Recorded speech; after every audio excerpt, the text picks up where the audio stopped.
사도행전 19장 20절에 이와 같이 주의 말씀이 힘이 있어 흥왕하여 세력을 얻으니라. 21절에 이 일이 있은 후에 바울이 마게도냐와 아가야를 거쳐 예루살렘에 가기로 작정하여 이르되 내가 거기 갔다가 후에 로마도 보아야 하리라. 말씀의 증거를 어떻게 붙잡냐?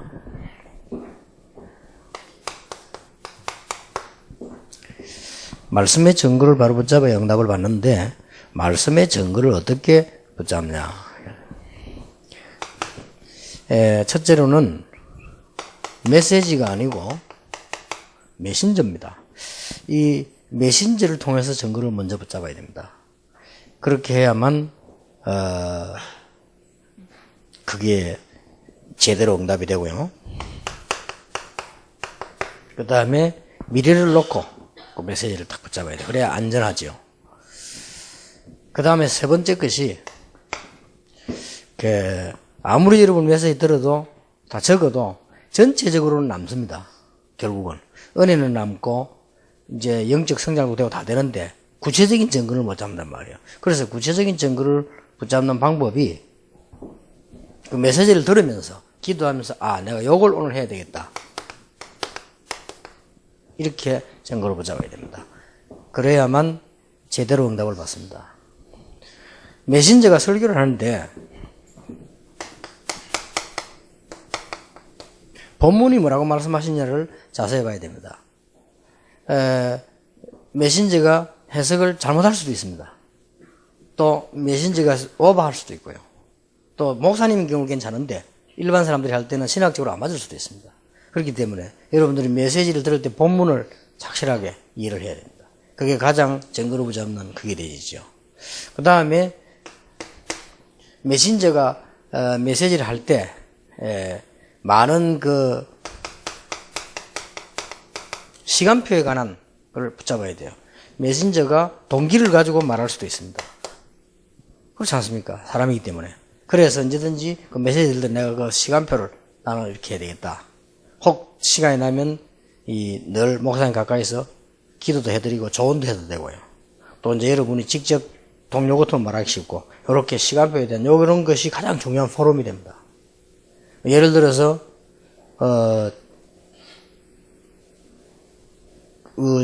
어느 나라에서는 외국인데 RTC 메시지 나오니까 막바로 그냥 달라들 거고요. 그거는 이제 시간표가 안 맞는 거거든요. 맞는데 그것처럼 위험한 게 없잖아요. 막바로 그냥 상황이 안 되는데 달라붙어요.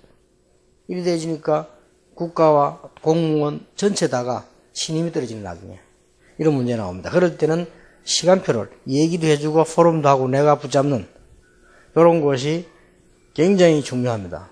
중요하기 때문에 하고 그 다음에 아무리 동기를 갖고 말해도 메신저는 목사님은 그 중심이 있습니다. 그거를 붙잡아야 돼요. 이게 통해야 됩니다. 설령 목사님이 틀린다 할지라도 그 중심은 그렇지 않거든요. 중심은 교회 살려고 하는 거고 중심은 전하려고 하는 거고 중심은 잘해보려는 거거든요. 목사님 중심이 잘못되게 해보자. 그거는 아무도 없습니다. 그렇기 때문에 그 중심을 딱 이해하면 가장 여러분이 증거를 정확하게 딱 붙잡게 돼요. 그 다음에는 미래라고 하는 것도 막연하게 생각할 거 없습니다. 언제 해도 꼭 해야 될 게 있습니다. 꼭 해야 될 게 있잖아요. 이거는 말씀과 비추어 보면 우리가 기도가 더 확실히 달라지죠. 어차피 꼭 해야 되는 거예요. 우리가 지금 외국에서 사람 왔다 갔다 하지. 그 다음에 세계로 나가고 들어가고 하지. 세계는 글로벌화 되지. RTC 지금 생기지. 거기서 제일 먼저 우리 지금 외국 학교를 만들거든. 당연한 거, 언제 만들어야 되고, 꼭 만들어야 되는 거니까, 이렇게, 여러분 보고 계시죠. 그래서 언제든지, 그래서 우리가 이게 이제 증거를 붙잡는 것은 미래 꼭 해야 되는데, 지금의 응답이잖아요. 오늘, 바울이 전도했을 때 에베소에서 일어난 사건. 그래서 이제, 말씀 증거가 났잖아요. 여기에 따라서 꼭 해야 되는 거. 우리가 미래를 보게 되면. 그 다음에 금방은 안 와도 내가 안 할지라도 우리는 멀리 시대를 이렇게 내다봐야 되니까요. 이렇게 언제든지 봐야 증거를 붙잡을 수 있습니다. 그리고 그 중에 아주 중요한 것이 이 부분입니다. 이 부분을 안 하면 메시지 들어도 다 잊어버립니다. 그래서 적을 붙잡는 게 가장 중요합니다. 예를 하나 든다면, 오늘 산업선교에서 무슨 메시지 했냐? 아무도 다 외울 수 없어요. 산업선교 메시지 제대로 들은 중직자라면, 그래. 쉽게 말하면, 지교회 하라는 말인데, 그럼 오늘 내가 막, 이렇게 결정해야 돼요. 그러면, 오늘 중요한 사람 하게다가 내가 오늘 전화를 해야 되겠다. 이래야 역사를 납니다. 이것도 못해요. 저거는 생각을 안 했기 때문에 그런 거거든요. 아, 그렇구나. 그러면 우리 교회 제일 전도를 잘할 만하고 제일 괜찮은 사람이 누구지? 그럼 한번 전화를 해야 돼. 아, 내가 어느 지역에서 전도하고 싶다. 어떠냐? 물어보면 그 사람 상황이 있어. 그러면 바로 탁 맞부딪힐 수 있어요. 그런 것들이 성령의 역사란 말이에요. 아니면 조금 더 나가서요.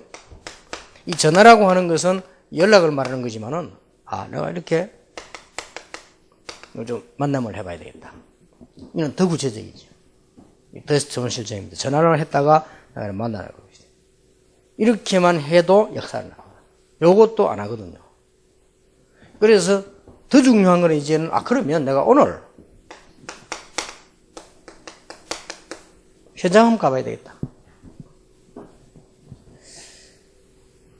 그래서 이제 저러면 대줘도 역사를 나요. 그것도 역사도 그때 당장 안 일어나도 괜찮습니다. 그거는 우리 생각이지 하나님 계획표에서.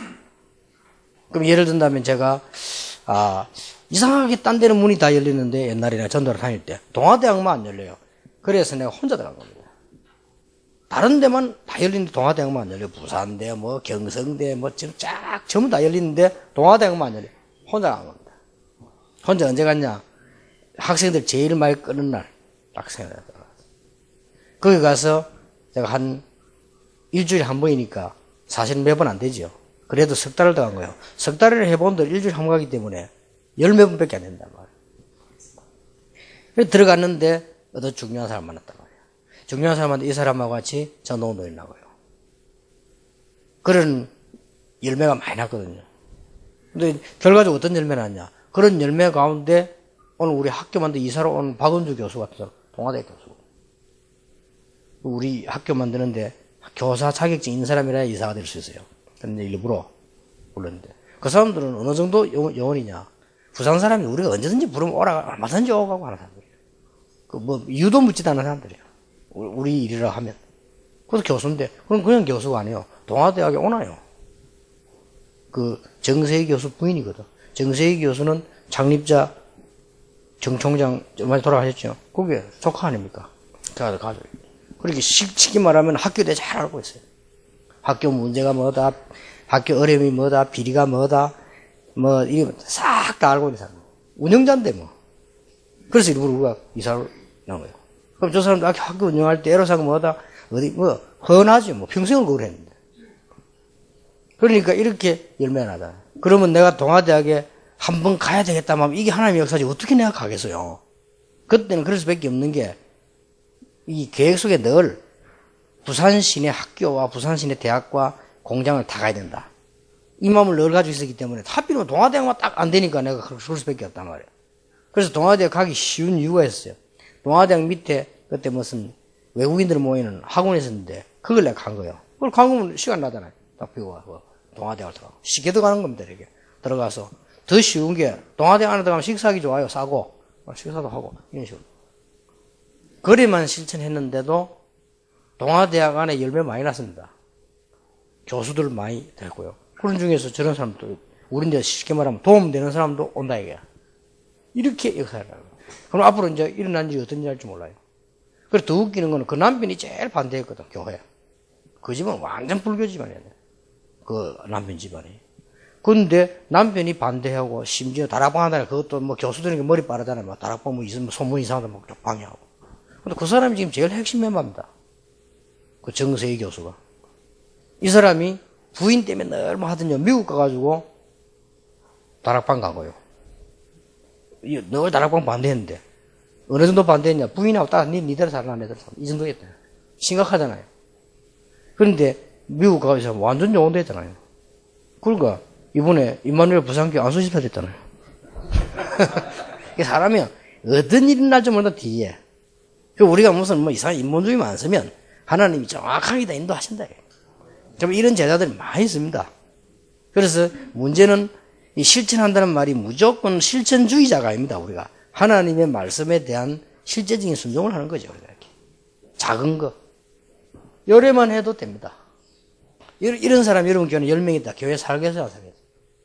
말할 필요도 없는 거죠. 실제 이런 사람이 교회 안에 한 명만 있어도 따라합니다. 그렇게 이렇게 좋은 축복의 밭을 놓고 우리는 맨날 딴 거 하고 고민하고 더 그거다 또 인본주의 쓰고 인본주의도 머리가 되게 좋으면 괜찮아요. 우선은 안 좋은 데다가 인본주의도 수준이 워낙 높으면 괜찮습니다. 이수신 보세요. 얼마나 인본주의 있으면 죽었는데 안 죽은 거지 해가지고. 그게 보통 인본주의가 아니거든. 죽었으면 쓰러져야지. 앉아야 날 앉혀놔라. 죽어도 소리 하지 마라. 그건 인본주의라도 수준이 얼마나 높습니까? 그래가 결국은 일본이 이기잖아요. 인본주의도 잘못 쓰면 괜찮아요. 잘 쓰면 인본주의 수준 나는 데다가 머리 나쁜 데다가 성질 더러운 데다가 상처 있는 데다가 실패 경력 가득 찬 데다가 그러다 인본주의 써보면 안 되는 거죠. 그러니까 주의 일이 그래 어려운 것도 아닌데 막 은혜롭게 할 수 있고 우리가 얼마든지 생명으로 할 수 있는 부분이기 때문에 증거 잡는 방법 여러분이 필요하다면 여러분 제자 만나는 사람에게 이렇게 포럼도 이렇게 하면 그 사람에게 금방 일어납니다. 그렇게 해서 여러분 교회 한 부분에도 살리고 현장 살리고 그런 지교운동이 일어나기를 바랍니다. 하나님께 감사드립니다. 우리에게 작은 힘이지만 하나님께 쓰임받게 하시며 또 우리 가진 것이 없으나 하나님이 원하시는 곳에 우리가 있을 수 있도록 하나님이 축복해 주옵소서. 예수 그리스도 이름으로 기도하옵나이다. 아멘.